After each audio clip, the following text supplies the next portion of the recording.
Saludamos a todos quienes nos están escuchando alrededor del planeta, sea cual sea la hora y lugar, les damos la bienvenida a Permacultura Podcast, un espacio donde conversaremos y aprenderemos sobre este fascinante tema.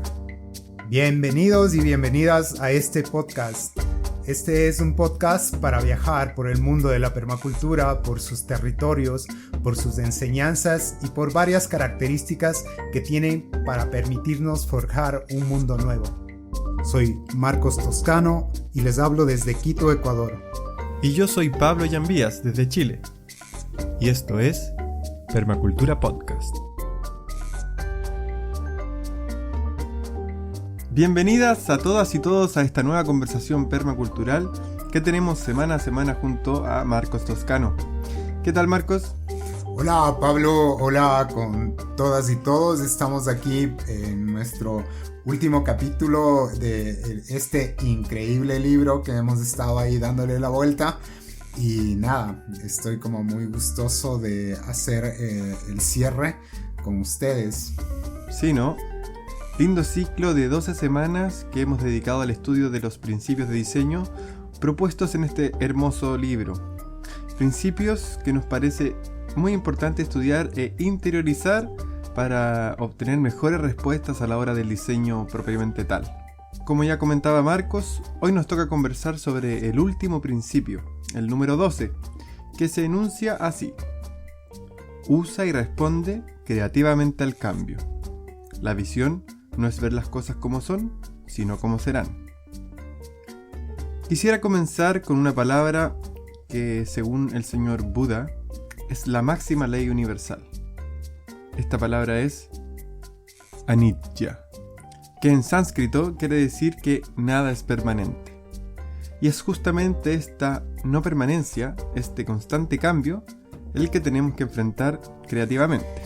Bueno, justo este término, ¿no? del cambio que ha sido abordado desde la filosofía perenne, de entender una estabilidad y un cambio, y realmente cómo es lo que nosotros podemos ir configurando cierto tipo de sistemas en virtud de entender exactamente cuándo elaborar cierto tipo de decisiones que atañen a varios flujos de información, de eventos que están permanentemente visualizándose en nuestra vida, en nuestra cotidianidad, en los terrenos, en el clima. Entonces es un tema súper extenso. Ustedes van a ver que el libro de Holmgren es el capítulo más extenso, tiene no sé cuántas páginas, como 35, 40 páginas.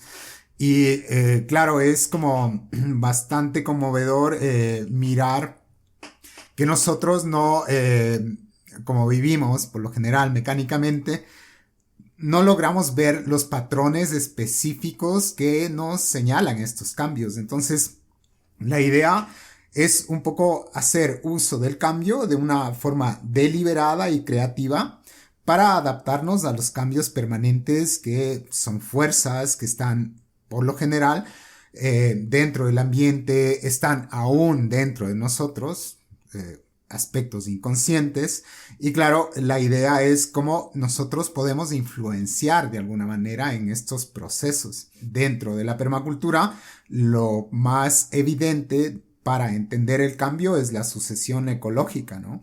En sistemas tanto naturales como culturales, biodiversos, que es la expresión más común de este principio, es entender cierto tipo de durabilidad en los sistemas vivientes, sean naturales o culturales, pero entender cierta durabilidad, ¿no? Entonces, claro, paradójicamente te enfrentas a que para que esto funcione depende en gran medida de la flexibilidad y el cambio. Cambios estacionales, cambios en el crecimiento de la biota, las plantas cuando crecen, cuando están en plena producción, cuando están lanzando semillas. Todos estos procesos nos van a hacer mirar esta capacidad de ir como formando una alianza entre las cosas que yo sí puedo hacer inmediatamente sea poner agua, sea, qué sé yo, poner cierto tipo de humus si es que haces una intervención directa, o si haces desde otra perspectiva, dejar que la naturaleza siga su curso. Bueno, va a depender mucho, pero el tema es cómo yo, como diseñador, me involucro en esta armonía entre la estabilidad y el cambio. Entonces, claro, imagínense, la pregunta dispara para un montón de cosas.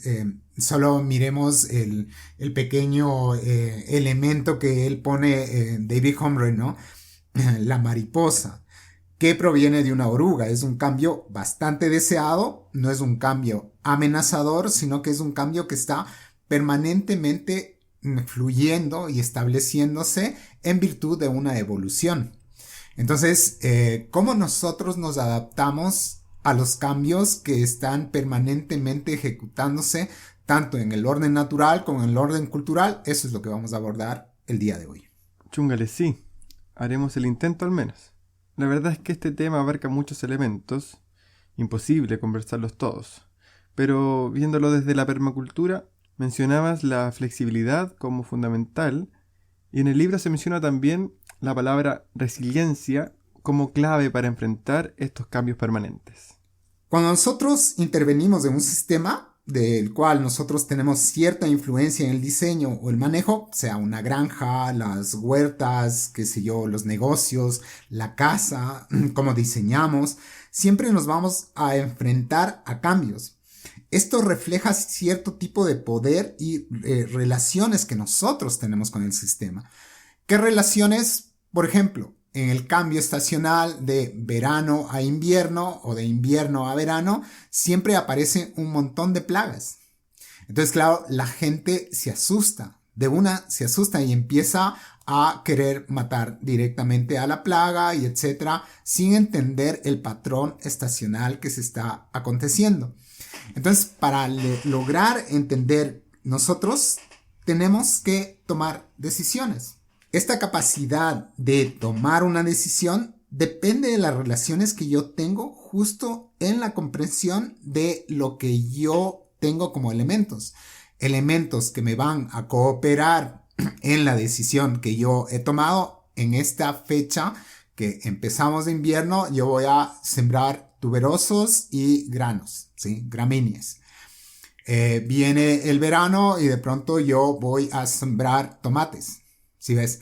Son decisiones, pero no son decisiones al azar, no es que es una cuestión que yo me lanzo y pum, boto ahí y porque me sale del estómago.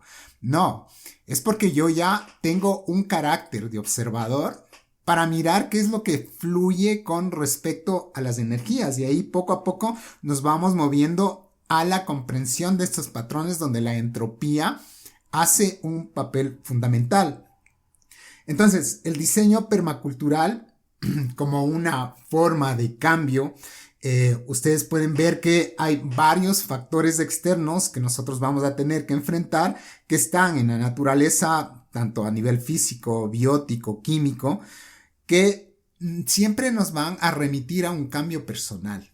Porque nosotros tenemos en la motivación humana y en la energía humana grandes recursos. Y uno de los recursos es la imaginación. Por eso él dice, la visión no es la cosa como es, sino como nosotros lo podríamos ver, cómo sería. ¿Y cómo sería? Y ahí es donde empiezo a enarbolar la imaginación.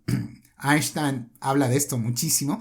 Es como más que conocimiento de matemáticas, fue mi imaginación lo que me llevó a romper los paradigmas, ¿no? Es como, es la imaginación la que te va a ir como permitiendo abrirte a un recurso mucho, mucho más grande del que generalmente crees tener. Entonces, claro, aquí es donde ya va mirándose cierto tipo de patrones en los cuales yo tengo que irme abrazando. Uno de esos es el tema de la entropía. No es sino la magnitud que representa una energía que no puede utilizarse para producir trabajo. Es decir, yo estoy haciendo mi cena, La cena es del sistema, pero todo lo que salió como residuo orgánico ya no le puedo meter ahí en el sistema, ya no trabaja, ya las cáscaras, los desechos, etcétera, eso sería una entropía. Entonces, claro, cuando vos miras eso, vas a ver que aquí hay dos temas súper interesantes. El uno es el de la resiliencia a los cambios desde arriba. ¿Qué es lo que queremos decir esto? Desde arriba, ¿por qué? Porque hay energías que nosotros no podemos manejar, no hay manera de que vos le manejes. Gaia, como esta llamémoslo así, este gran proceso de vida, está ligado a terremotos, a, qué sé yo, erupciones volcánicas. Miren lo que pasa en España, en esta isla, es como impresionante. Pero el tema del diseñador es, bueno, ya está así. Entonces, ¿cómo es lo que yo puedo, de alguna manera, ir configurando espacios de resiliencia que en cierto momento, ante eventos tan disruptores, ¿no? Tan transformadores como un volcán, el cambio climático, etcétera, como a nivel de escala yo puedo generar ecosistemas absolutamente saludables dentro de este escenario? Entonces, claro, ya el permacultor, si antes nosotros veíamos que los procesos eran lo más fácil de controlar, las huertas, ¿no? Entonces las huertas, yo sé hasta dónde crecen, tienen un tiempo limitado, etc. Pero si yo me voy por sucesiones, probablemente yo como permacultor termine con un bosque frutal, de ley. O sea, si yo sigo los procesos que tiene la naturaleza de ir generando estos cambios que generan también ciertos procesos estacionales, ¿no? Momentos clímax. Entonces, claro, ustedes van a ver que también dentro de esto no solo es la resiliencia, porque es esta capacidad de un sistema que permite superar adversidades muy complejas. Cambio climático, erupción, terremotos, etc. Pero hay otro tema que es la flexibilidad. No es sino aspectos cuando uno se enfrenta a fuerzas exteriores totalmente poderosas, que realmente no vas a poder hacer mucho. Una de esas fuerzas implica entender cómo nosotros podemos de algún modo imitar lo que la naturaleza hace. Todos los sistemas ecológicos tienen procesos de resiliencia y es debido a su flexibilidad. En cierto momento, si ustedes miran los grandes árboles, o sea, los árboles viejos, ¿no? De vida larga, que en cierto momento hubo un incendio, ¿sí? Estos árboles va a ser muy difícil que vuelvan a emerger, excepto que sea el eucalipto o tenga ese tipo de bosques, ¿no?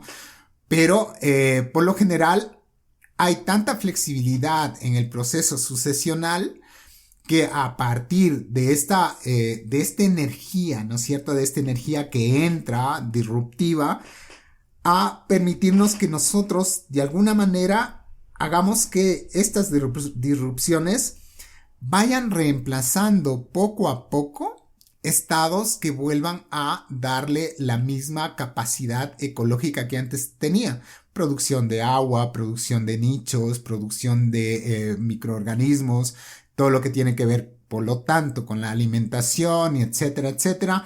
Eso es lo que a nosotros nos va a ir interesando. Entonces, cuando nosotros vemos estos grandes eventos, no es sino entropía pura y dura que se está manifestando. Pero hay algo que nosotros tenemos que ir mirando, es esta capacidad de tomar decisiones ligándonos a lo más grande. Eso es lo que nosotros debemos ver permanentemente cuando estamos haciendo diseños. Es decir, no solo voy a tomar decisiones de plantar un huerto porque sí. Tengo que pensar en que va a haber ahí plagas, que tengo que tener parasitoides, que son los controladores de plagas. Tengo que tener al menos evitar los vientos. Entonces, si ves, es como una observación que se agranda y te hace ver holísticamente el cambio. pero en virtud del sistema y en virtud de entender que algún rato vas a tener una manera muy equilibrada de trabajar con estos procesos, con la naturaleza. Entonces ahí está, por ejemplo, el trabajo de Masanobu Fukuoka, ¿no? Es como no hacer nada, el Wu Wei, el famoso Wu Wei del taoísmo, ¿no? No es que no haces nada, es que haces que todas las cosas funcionen en virtud de estos procesos que no puedes controlar. No vas a poder controlar el viento, no vas a controlar hasta cierto punto sí, si es que tienes barreras vivas, etcétera, pero controlarlo en sí mismo no lo puedes. O sea, ni al sol, ni a la lluvia también pues, se podría, si es que ya manejas una bioregión, pero hay aspectos súper interesantes. Por ejemplo, si el viento, ustedes ven, para que una planta haga todo lo que es el proceso de conformación de savia elaborada, necesita savia bruta. ¿De dónde coge? Del suelo, minerales, sales minerales y agua. Y boom, por ósmosis le lanza arriba.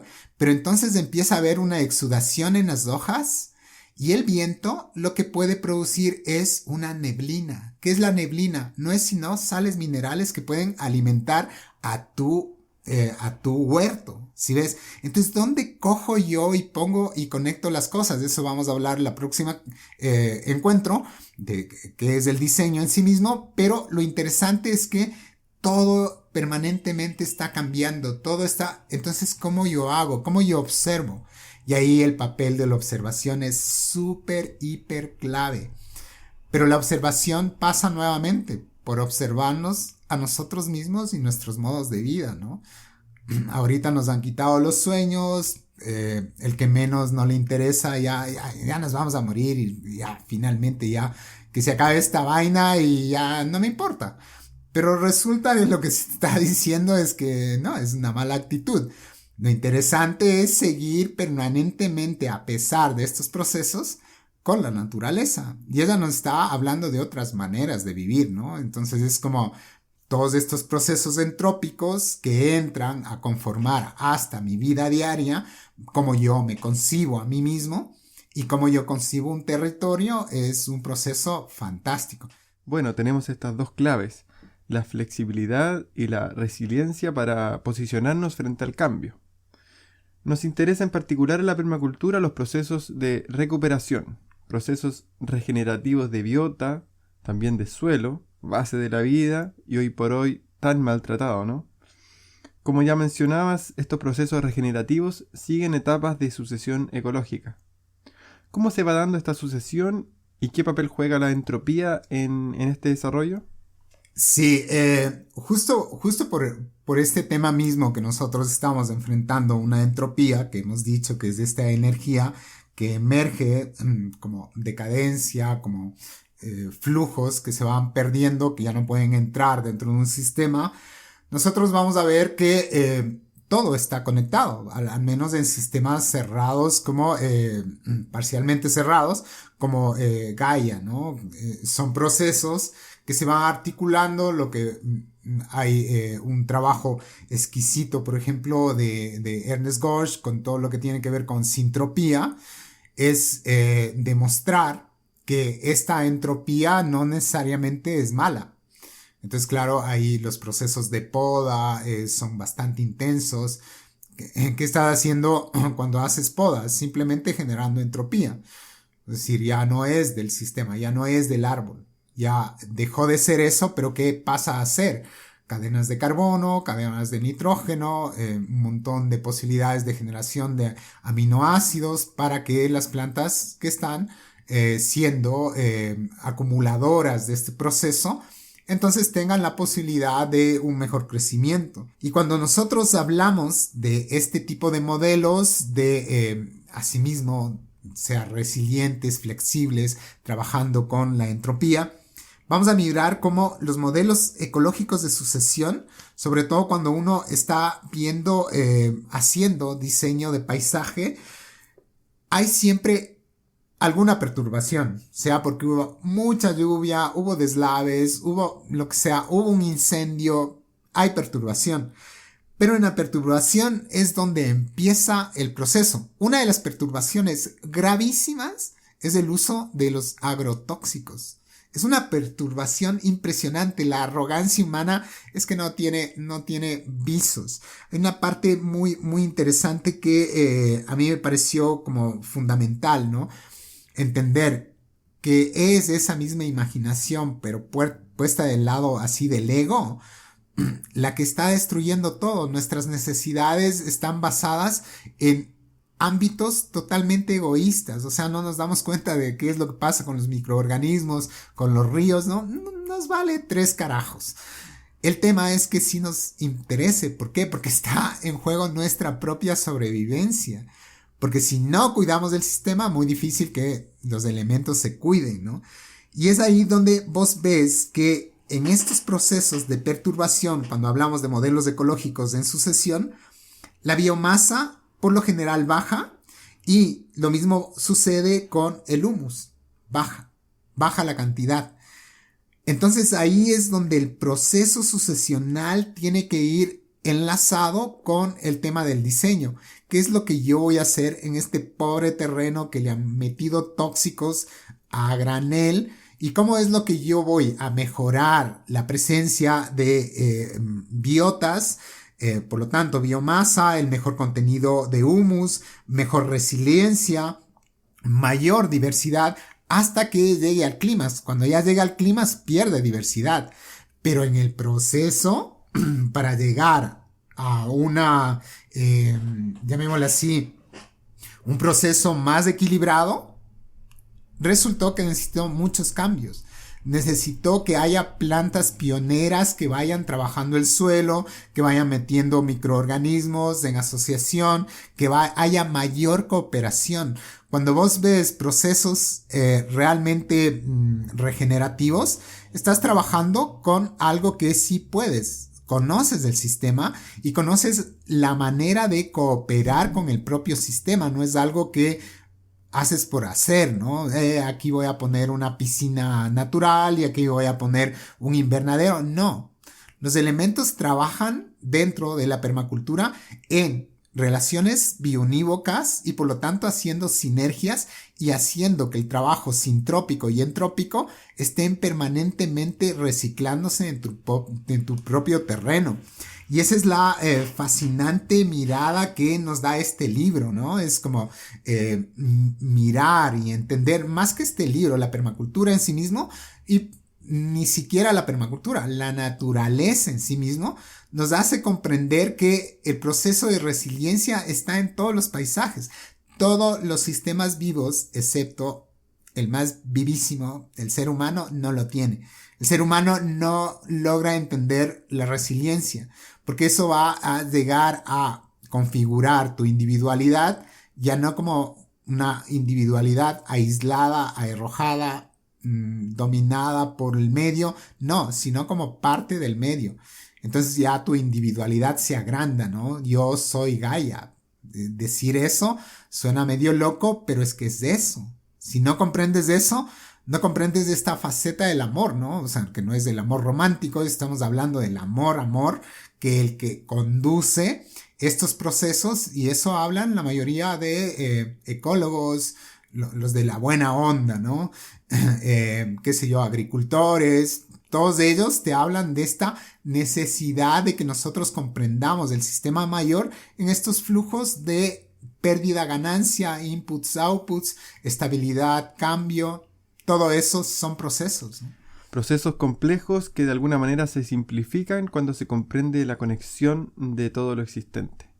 Y de la misma forma en que necesitamos plantas pioneras para comenzar la recuperación de suelos maltratados, por ejemplo, necesitamos personas pioneras en nuevos terrenos del pensamiento, hoy por hoy también maltratado por un sistema estupidizante, digámoslo.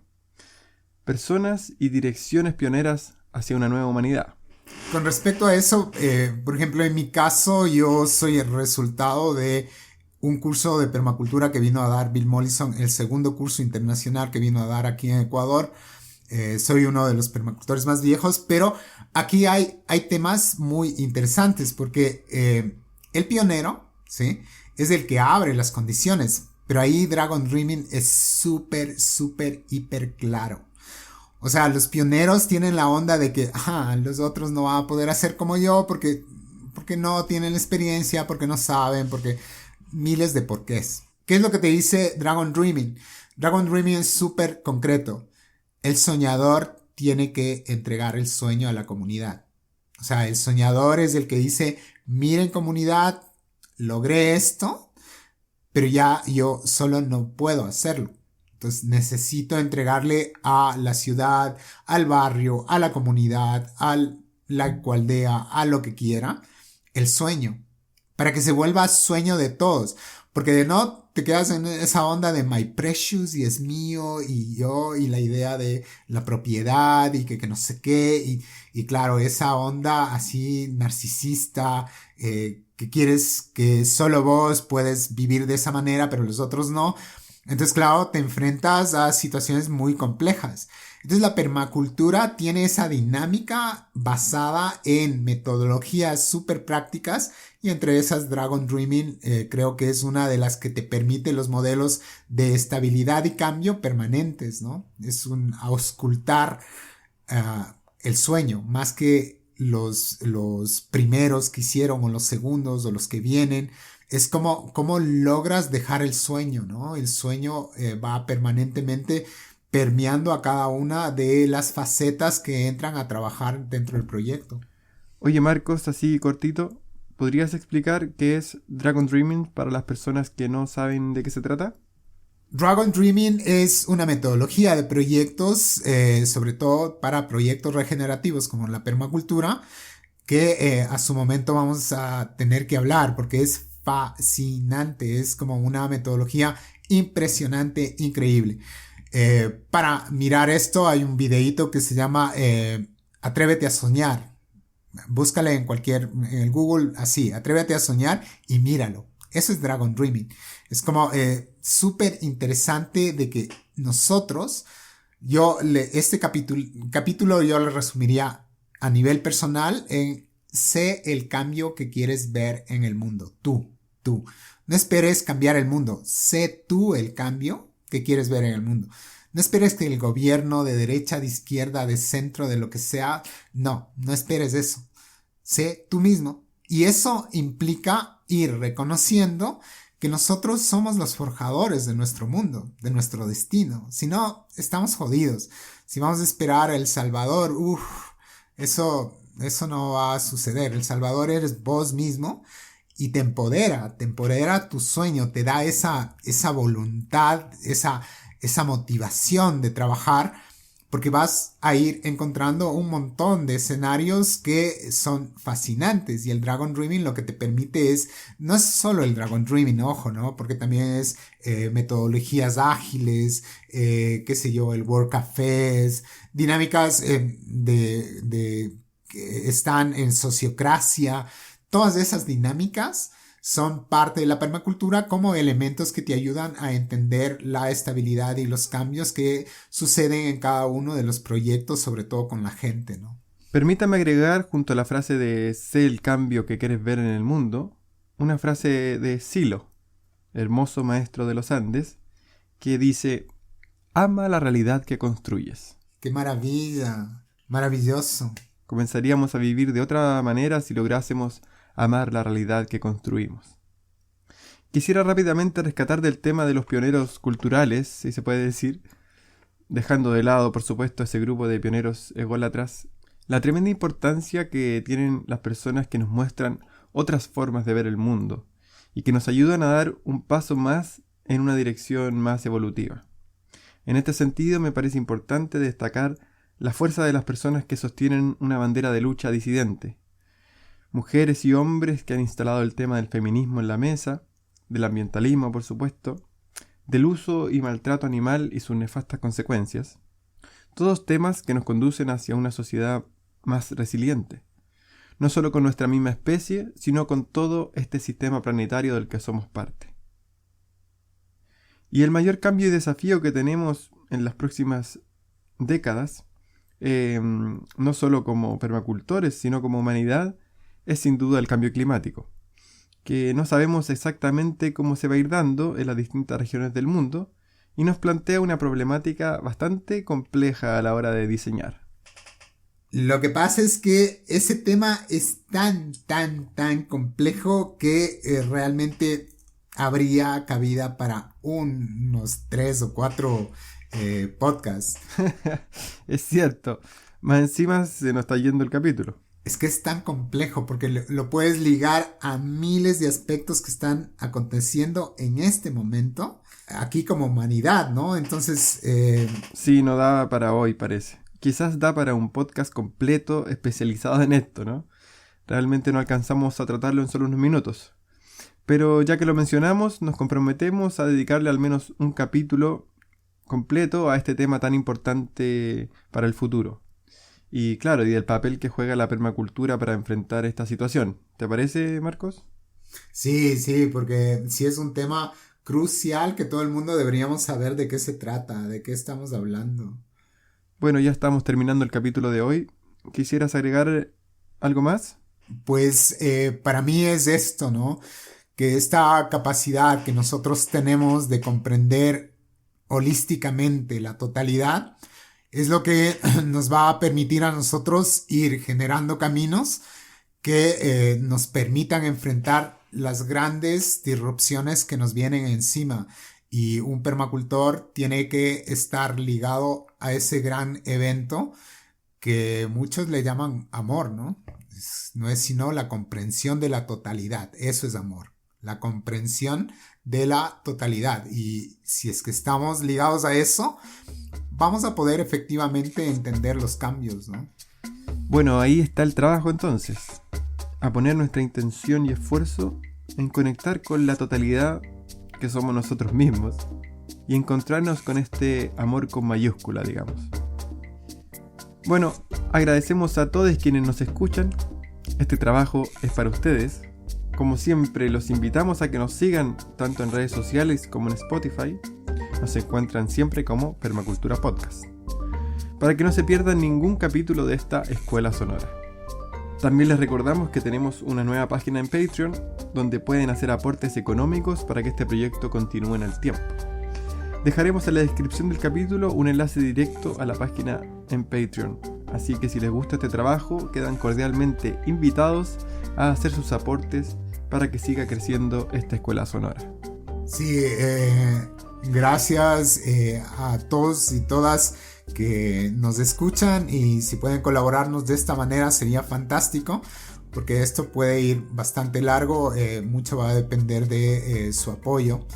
Y bueno, aquí estamos nosotros para compartir todo lo que sabemos, que no es sino la comprensión de la propia naturaleza. Eso, y muchas gracias. Hemos cerrado un librazo realmente, pero les prometemos libros igual de buenos, súper buenos. Echaremos de menos este librazo sin duda, pero seguro que lo traeremos a colación de forma permanente. Gracias, Marcos, una vez más. Muchas gracias. Y aprovechamos de recordarles que dejaremos en la descripción del capítulo enlaces a las páginas de Marcos, donde siempre se están ofreciendo los mejores cursos de permacultura, y también a la página mía, donde ofrecemos diseños y asesorías permaculturales. Los dejamos invitados para encontrarnos el próximo capítulo, donde comenzaremos a tratar temas más ligados al diseño propiamente tal. Que tengan linda semana. Esto es Permacultura Podcast.